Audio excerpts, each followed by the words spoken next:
मुझे शर्म आती है ममता जी को अपने स्टेट का सीएम बोलते हुए, मैं तो पर्सनली ही कहूँगा।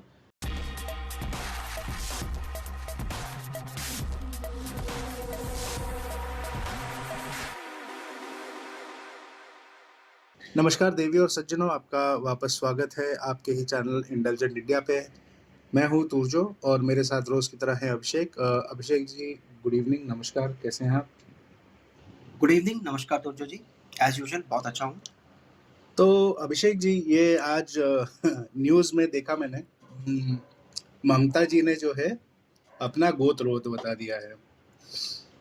हाँ, आपने भेजा था, मैंने भी देखा। मज़ा आया कि नहीं आपको? काफ़ी ज़ोर से मज़ा आया। देखिए, अब जो है बात साम दाम दंड भेद के आगे चली जा चुकी है बिल्कुल। ना? अभी ये हो गया है, आपने खबर देखा ही होगा, कल भी आपको एक वीडियो भेजा था, एक खबर आपने देखा होगा कि जैसा ओपिनियन पोल आ रहा है, ऐसा लग रहा है कि दीदी जो है नंदीग्राम से साफ हो जाएगी। वो तो साफ दिख रहा है।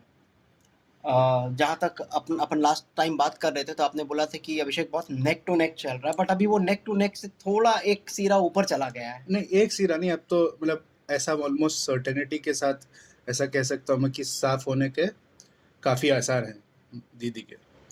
लेकिन अब जो है दीदी जो है, मुझे ऐसा फीलिंग आ रहा है कि थोड़ा गंदगी पे उतर आई हैं। तो क्या लगता है आपको कि वो ये नंदीग्राम का चिढ़ बोल रहा है नहीं, देखिए एक्चुअली हुआ ये है ना या अभिषेक जी, असफलता कह रही है? मैं आता हूँ उस बात पे, मैं आपको बताऊँ हो क्या रहा है। जिस चीज़ के खिलाफ दीदी आज से एक डेकेड पहले लड़ी थी ना, दीदी अब खुद वही हो गई है, ठीक है ना? आपने एक और रिसेंटली खबर हम लोग ने सुनी कि दीदी ने बोला है कि जो है एक बार ये सेंट्रल फोर्सेस को चले जाने दीजिए, उसके बाद बताएंगे। तो ये तो सरेआम गुंडागर्दी है। देख लेंगे, हाँ, ये तो सरेआम गुंडागर्दी हो गई ना भाई। ये तो मैं मानूंगा। ये तो सरेआम गुंडागर्दी हो गई। और ऐसा है कि अभिषेक जी की ऐसे इलेक्शंस नहीं होते, इसको इलेक्शन नहीं कहते, इसको राजनीति नहीं कहते, इसको गंदगी कहते हैं। और देखिए, आप हम लोग ने पिछली बार एक वीडियो भी बनाया in reaction to a video that was produced and created by all the elite of Bengal. देखिए, मैं इनको एलीट ऑफ बंगाल नहीं, द फ्रॉड्स ऑफ बंगाल बोलता हूँ, ये सब के सब फ्रॉड है। लेकिन क्या है, अब ये जो अब बंगाल में ना एक बहुत बड़ा प्रॉब्लम है, बंगाल के लोगों में अपने में एक बहुत बड़ा प्रॉब्लम है। Bengal still represents itself by the elite of their society. यही लोग आपको लूट रहे हैं, यही लोग सालों साल से लूटे जा रहे हैं। ये सब फ्रॉड, सबके सब फ्रॉड है, सबके सब गवर्नमेंट का पैसा लूटते हैं, लोगों का पैसा लूटे हुए हैं। मेरा तो ये मानना है कि अब बंगाल की जनता को जो है अब जागना होगा। वेस्ट बंगाल जो है सिर्फ मैप में इंडिया के अंदर है, अभी तक वेस्ट बंगाल जुड़ नहीं पाया इस देश से।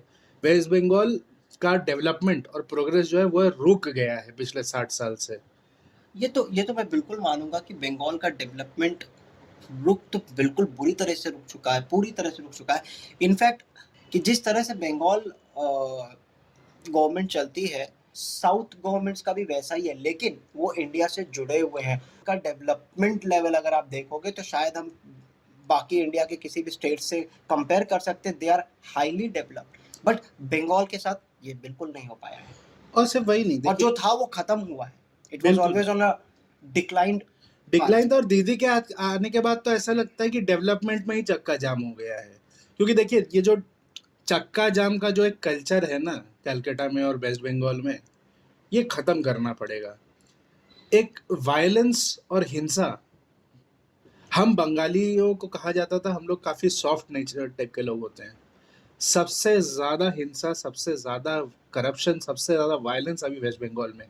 वो देखिए, एक सबसे बड़ी बात मैं ये बोलूँगा कि आप कैंपेन कर रहे हो, आप पॉलिटिकल राजनीति कर रहे हो, आप उसमें ये बात कह रहे हो कि ऐसा करोगे तो नहीं तो हम ऐसा कर देंगे, हम ऐसा मार देंगे, तो फिर आप क्यों जनता की बात करते हो? क्या आप जनता की बात करो, हम जनता की भलाई, मतलब आपका ये तो फिर पर्सनल ईगो हो गया। वही बात हो गई है अभिषेक। अब जो है ना ये, और स्पेशली ममता दीदी से खैर उम्मीदें तो बहुत ज़्यादा थी जब ममता दीदी आई थी, बट ममता दीदी ने सिर्फ उस स्टेट को के प्रोग्रेस को, उस स्टेट के डेवलपमेंट को रोका ही नहीं है, ख़त्म कर डाला है उस स्टेट को। इतना ज़्यादा उस स्टेट में ज़हर भर दिया है वेस्ट बंगाल में ममता दीदी ने कि अब लोग मार काट पे उतर आए हैं। जिस स्टेट को हम लोग कहते थे कि इंडिया के सबसे ज़्यादा इंटेलेक्चुअल्स एक स्टेट से आते हैं, आज उस स्टेट में एजुकेशन की कमी हो गई है। एक टाइम पे आपको हाँ, याद एक होगा, टाइम पे कहा जा रहा था, या फिर हम देख भी सकते हैं कि पुराने जितने भी हायर रैंकिंग ऑफिसर्स है या टॉप लेवल प्राइवेट से प्राइवेट कंपनीज में आप देखोगे, वेस्ट बंगाल बंगालीज बैठे हुए हैं। Not even in India, outside India outside also, also. Outside also. मैं तो कहूँगा एजुकेशन की कमी हो गई है। अब मुझे ऐसा एक और डर है अभिषेक जी कि जो है कहीं ये सिविल वॉर में ना पलट जाए, कहीं ऐसा ना हो जाए कि ये स्टेट खाक में मिल जाए। क्योंकि देखिए, अगर ममता दीदी पावर में आ गई तो सबसे पहले क्या होगा कि जो है बीजेपी का सफाया करवाया जाएगा, उसमें होगा मारपीट, दंगा मारपीट, चक्का बंद, वही जो हमेशा होता है। Ultimate impact normal people. हाँ, और बंगाल में किस कदर हिंसा होती है तो हम सब ने देखा हुआ है, अच्छे से देखा अपने आंखों देखी है। और मतलब ये तो मैं गाँव की नहीं, मैं तो मेन कैलकाटा शहर में देखा हुआ हूँ। तो अगर बीजेपी पावर में जाए तो मैं तो ये गारंटी लेके आपको बता सकता हूँ कि जो उसका ममता जी दीदी ऐसा हंगामा पैदा करने वाली है। हाँ, जिस तरह का स्टेटमेंट दिख रहा है वो तो आप बोल रहे हो कि मैं, अगर तुम हमको जीतने नहीं दोगे बाय हुक बाय क्रुक, नहीं तो हम ऐसा करेंगे, हम हाँ। पब्लिक को मार देंगे, ये तो हम परेशान करेंगे, ये तो देख लेंगे का क्या मतलब होता है? वही तो हम समझा रहे। और बंगाल की जनता को अगर ये बात नहीं समझ में आती कि ये औरत किस कदर गिर चुकी है, किस कदर गंदगी पे आ चुकी है, गोत्र वोत्र पे बात करिए। अच्छा, ये रिलीजियस पॉलिटिक्स नहीं हो रहा है क्या? गोत्र तो फिर क्या मतलब, मेरा गोत्र और आपका गोत्र अलग, कल को हम में लड़ाई लड़वा देगी ये औरत तो हमको, कि हम पराशर गोत्र आप संडिल्य गोत्र, तो लड़ जाइए, मार डालिए एक दूसरे को। भाई ये तो मतलब छिछोरेपन पे उतर आई है ये औरत। और मेरे हिसाब से देखिए, सबसे सेंसिबिलिटी का एस नहीं मिल रहा है। सबसे बड़ा प्रॉब्लम तो शी इज इलिटरेट। सबसे बड़ा तो प्रॉब्लम है शी इज इलिटरेट। ये बात सही है। एक इलिटरेट सीएम जब एक पूरे स्टेट को चलाएगा तो वो स्टेट का क्या फ्यूचर होगा? गवर्नमेंट इनके सत्ता इनके हाथ में देने लायक नहीं है। तो जो प्रॉब्लम टीएमसी आने से या बीजेपी आने से नहीं थी, करेक्ट, कोई भी आता, पॉलिटिकल कैंपेन थे, लेकिन आप यहाँ पे सामने खड़े होके जो बोल रहे हो उससे आपकी बात बिल्कुल सही है कि यार ये तो थ्रेट है। हाँ, ये सिविल थ्रेट है। एग्जैक्टली दिस, ये एक सिविल थ्रेट है। मतलब आप कंट्री में मतलब प्रोटेस्ट करवाएंगे ऐसा आप सामने से बोल रहे हैं। ये तो भाई जो लोग बात करते हैं ना कॉन्स्टिट्यूशनल अनकॉन्स्टिट्यूशनल, इससे बड़ी बात और क्या हो सकती है? और ऐसे इंसान को एक इंसान वोट दे, मैं सोच नहीं सकता हूँ। तो आप यहाँ पे लाखों जनता के सामने बात खड़े होके स्टेज पे बोल रहे हो, माइक लेके, क्या बात कर रहे हो यार? देखिए, दीदी तो बेशरम हो चुकी है। और सच बताएं तो वो now she is proving that how illiterate she is. खैर अभिषेक जी, मैं इस पे और कुछ तो नहीं कहना चाहूँगा। सच बताऊँ तो ये सब देख के दुख होता है। मुझे शर्म आती है ममता जी को अपने स्टेट का सीएम बोलते हुए, मैं तो पर्सनली ही कहूँगा। Any closing thoughts Abhishek ji? बोलने जैसा तो कुछ बचा नहीं है। मैं अपने लिसनर्स को इतना ही कहना चाहूँगा, अभी भी समय है, समझिए।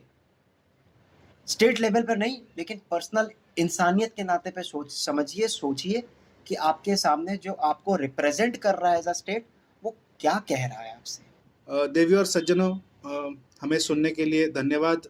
वापस जुड़ते रहेंगे, वापस हम खबर लाते रहेंगे आपके पास। इंटेलिजेंट इंडिया की टीम की तरफ से धन्यवाद और नमस्कार।